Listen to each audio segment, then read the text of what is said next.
The last time I came here, I don't know. Okay, we're live. I was interviewed. All right, okay, we'll start again. Hey, I think we are ready. Thank you so much, everybody, for joining us on Africa 54 live on Facebook. Here in the studios of the Voice of America, I'm joined by Kenya's Deputy President, William Ruto. Honorable William Ruto, thank you so much for making it to the Voice of America. Thank you very We're so much. happy to have you live on Facebook.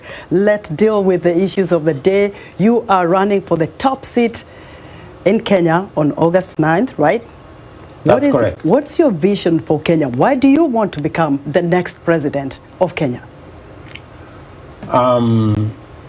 It's my belief that Kenya is at a point in the journey of a nation that requires decisive, firm, focused, and visionary leadership. And I believe that I have the qualities to take Kenya to the next level.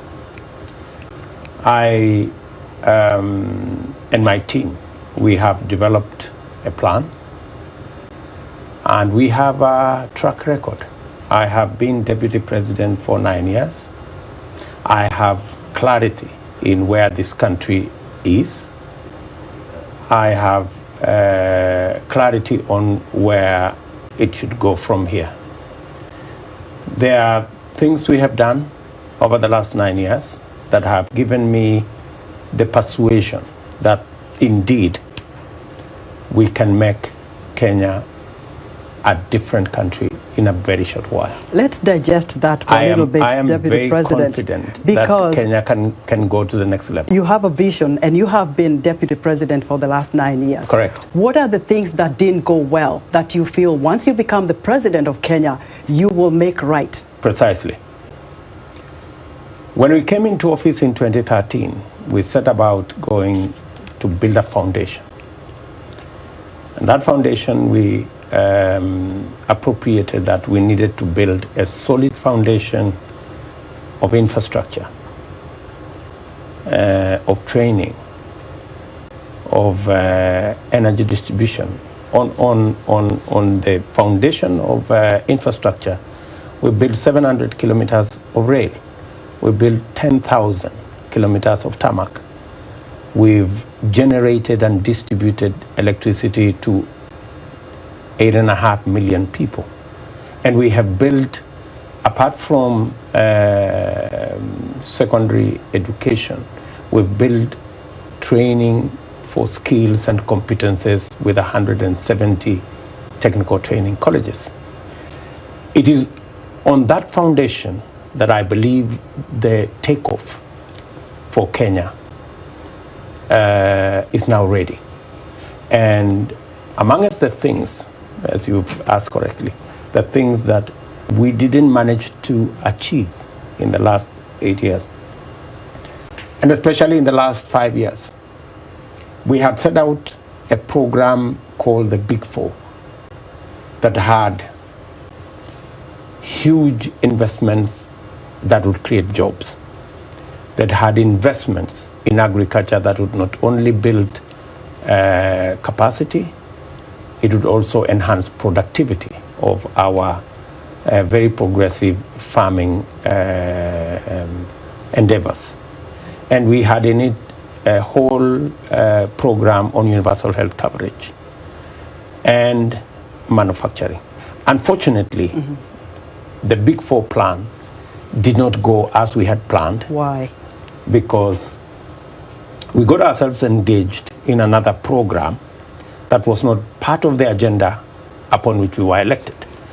And the program was what you know, or what is now called as the handshake and the BBI and everything else that went in that direction. I get it, but before we get to the BBI, the Building Bridges Initiative that President Kenyatta started, and then of course the handshake with his former rival, Honorable Raila Odinga. What happened between the two of you? And I'll ask you this because when the two of you were, I'm going to say the Kenyan way, were roasting at the ICC. You both got exonerated, you went back to Kenya. Yes. You became like brothers. You actually used to dress the same way, same suits, same ties. I mean, Kenyans were mesmerized. The world was. The people who knew, oh, these guys came back. They are like brothers. They are fighting. They want to become president and deputy president. You worked it out. And you see, for Kenyans, they yearn for cohesion. They yearn for harmony. And they hadn't seen that in a long time. This is a country of more than 40 ethnic languages and communities. So they saw something good in that, and they voted you in. The first term went well. The second term, where did the fallout between you, Deputy President Ruto, and President Uhuru Kenyatta come from? What happened? Tell us. History is going to be written one day, and I'm sure details will be out there. But let me say the following. In our first term, we were focused as a government on delivery of our plan. And that is why our first term stands out. Every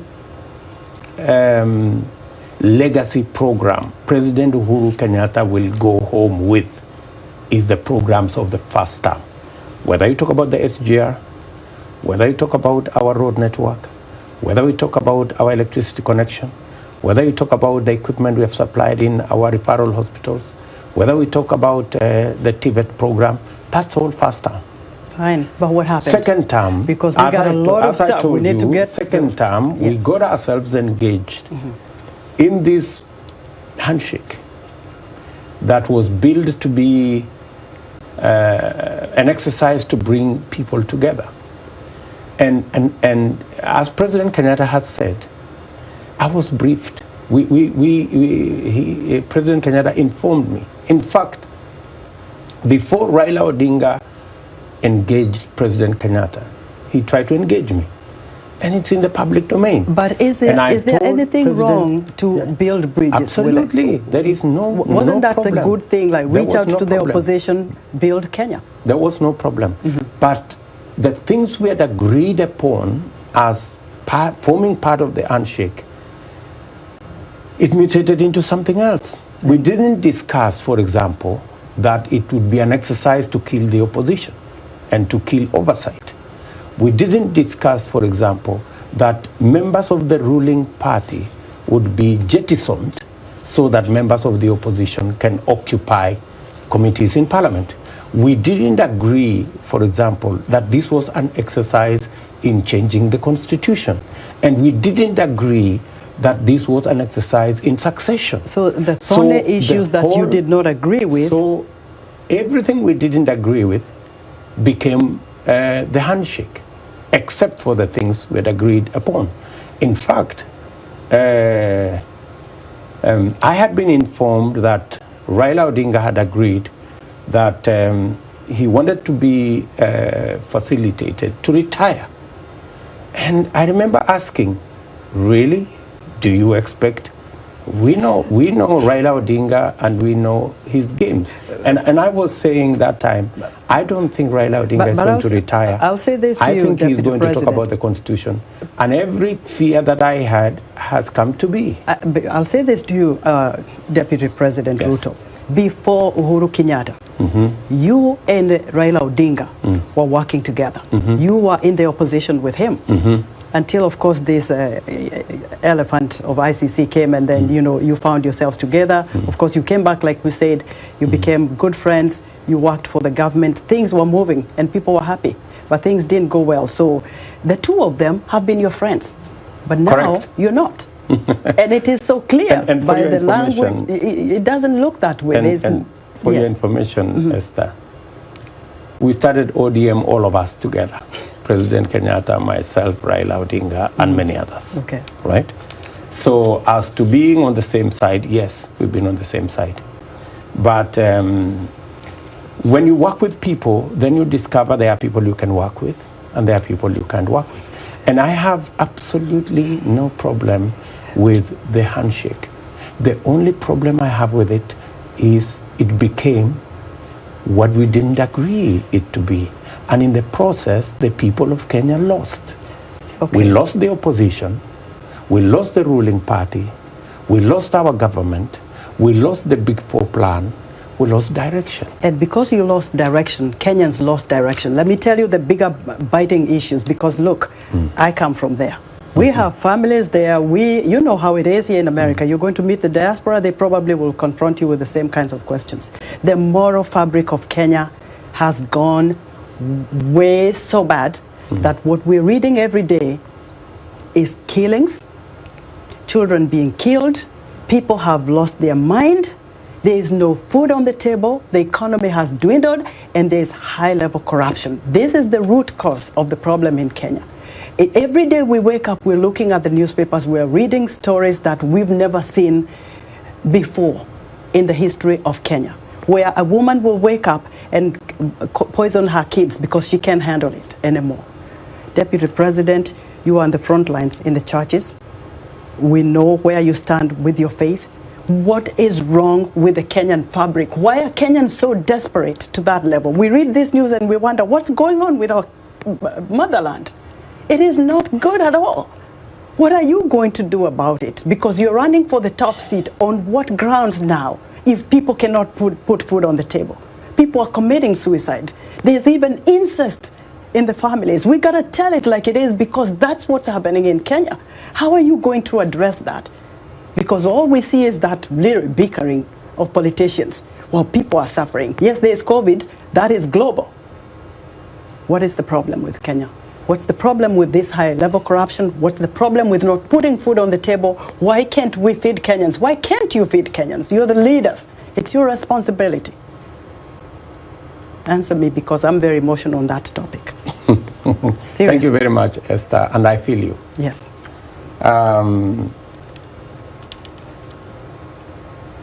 To be able to diagnose the problem of Kenya in this interview, we will not do justice to it. Well, highlight a few things. So I'm going to give you the broad picture. Things are difficult in Kenya, but they are not as bad as you've described. I think. We'll see the feedback on Facebook. I think you've been reading the social media too much. No. No. But yes, we have a situation that needs to be addressed. Yes. And that situation is not out of control. I can tell you that, yes, we can deal with the problem of hunger in our country. It's unfortunate that we dropped the subsidies on agriculture inputs, and by so doing, lowered the productivity of our farmers. It is my very strong belief that the very first thing that we must do is to sort out our agriculture. How do we do it? One, we need to put in resources to make sure that we enhance the productivity of our farmers. That productivity of our farmers, whether you're talking about milk, whether you're talking about tea, whether you're talking about coffee, whether you're talking about sugarcane, maize, wheat, rice, enhancing productivity is the way to go. And we have all the planks in place to enhance the productivity of our farmers, because it is through enhancing the productivity of our farmers that we can produce food in enough quantities, be able to lower the price of those quantities, and be able to make sure that every Kenyan can afford a meal. As a result of the economic challenges, you've said correctly, brought about by COVID, but again, brought about by an economic model that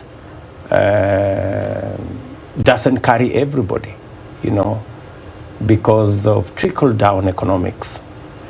Fewer people are included in the economic cycle, and the majority are left out.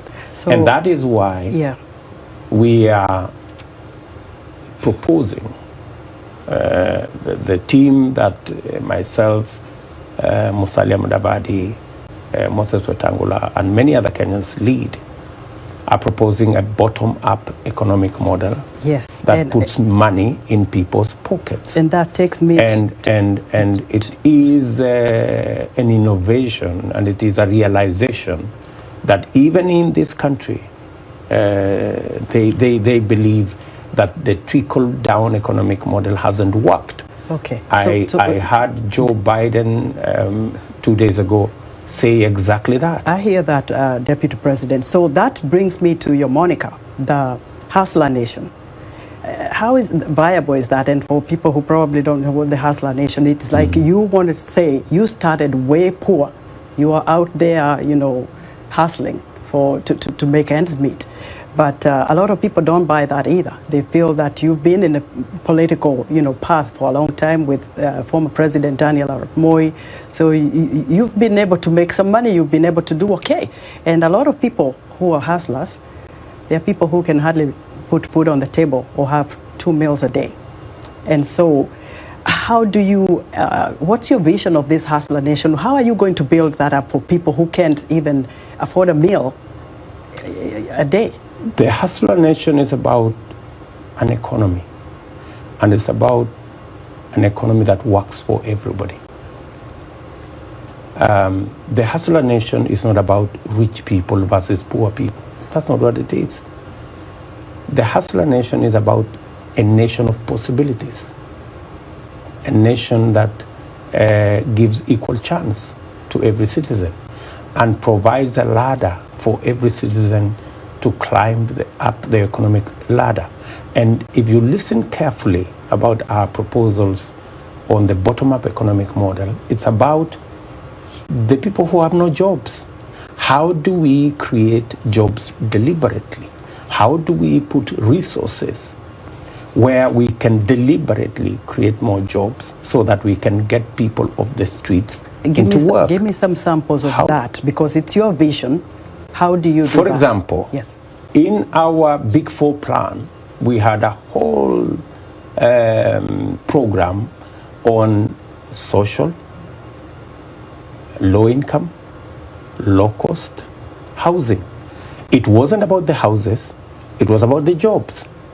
And for your information, we got close to 4 trillion Kenya shillings of commitments of people who are ready to partner with the government of Kenya in that program. However, and unfortunately, that program hasn't taken off because we have been busy doing the BBI and the rest of it. So these are deliberate programs. The second item is to make sure that the 10 million odd people who are in the micro, small, and medium enterprise space, who today have no access to credit. They pay as much as 1,000, maybe 2,000, sometimes 3,000% a year, while corporates pay 10% a year. So it's about access to credit for small business. It's about access to inputs for farmers. It's about access to opportunities for young people. That is what this is all about. That is what bottom up is all about. How do you get the people at the bottom of the pyramid who have jobless to jobs? How do you get people at the bottom of the pyramid who have no access to credit to access credit? Let's get How do you get our peasant farmers to access for a long time, Deputy resources President, and inputs? Corruption has been endemic in Kenya, and you know that. We've seen, millions of shillings taken. And I was going to take one of your ally now, Governor Waiguru, but she didn't, make it for this interview. Because when she was the devolution cabinet secretary, 95 million shillings disappeared. And part of it was a big scandal. Part of that was used to buy condoms. I mean, and then even though she left that position and vied for, a county governorship, that money has not been found. We never heard anything about that money being found. And I'm not only pinning that. What I'm talking about is there has been high-level corruption in Kenya. How do you counter that to make sure this kind of money you are looking for, to bring back the economy, to put money and food on the table of Kenyans, can be found? How are people going to be held accountable for this? And where do you get back that money from? Esther, you have said it. Corruption eats away the soul of our nation. And our proposal on dealing with corruption is not to point fingers. It's not to personalize. it is not me versus you. It is ensuring that we institutionalize the fight against corruption. Corruption should not be a tool for political contest. Corruption should be a fight to protect the resources of the Kenyan people. And our proposal is threefold. Number one, there is absolutely no reason why the Judiciary Fund has not been operationalized. There is absolutely no reason why court cases take anywhere to 15 years, whether it's corruption cases, whether it is disputes. The first item that we are proposing as Kenya Kwanza is to make sure that we operationalize the Judiciary Fund that is in the Constitution. There is absolutely no reason. So if you get the top seat, you're we're talking about fighting corruption, right? Yes. How do you plan to act swiftly? What do you need to do to act swiftly to make sure that even the cases that have been pending, the money that disappeared, can come back? The Judiciary Fund is something that can be operationalized within the first 100 days. That will give financial independence to our judiciary so that our judiciary can discharge their mandate in accordance with the Constitution, make sure that the people who pilferage corruptly public resources are not only held to account, but speedily so. The second item is to ensure that investigations and working on cases is worked on by the independent institution, and that institution must have financial independence. Today, the IG, the DCI, and all the investigative agencies in the criminal justice system have to wait for resources from the Office of the President because they do not have an independent Deputy President. I know because appointing an independent accounting officer. Yes. So an independent budget to an independent institution, it's already in the Constitution. Yes. It is not any invention you are going to make. That way we can hold everybody to account. And lastly, yes, we must have an accountable executive by making sure the oversight responsibility of the legislature is not compromised in any way. So today, we're almost wrapping up. So I want compromised. Yes, I want you to get seriously. Into, yes, because of the confusion there is between who is in government, who is in the opposition. Nobody is nowhere. While you're here in the U.S., and I hope you can make this as brief as you can, there were claims that you've made of possible rigging of the upcoming elections. And your idea of whether IEBC is independent or it's not, give us a thought on that. Should we trust the results of the upcoming elections? What is your take? Because there was stuff written about what you said. You are kind of concerned that there could be possible rigging of the upcoming presidential election. And make it brief because our time is running out. We have confidence in the ability of the Independent Boundaries, Electoral and Boundaries Commission to run a credible election. We have absolutely no doubt in our minds that without interference, the IEBC have the capacity to deliver on their mandate. All right. That's number one. But when you have public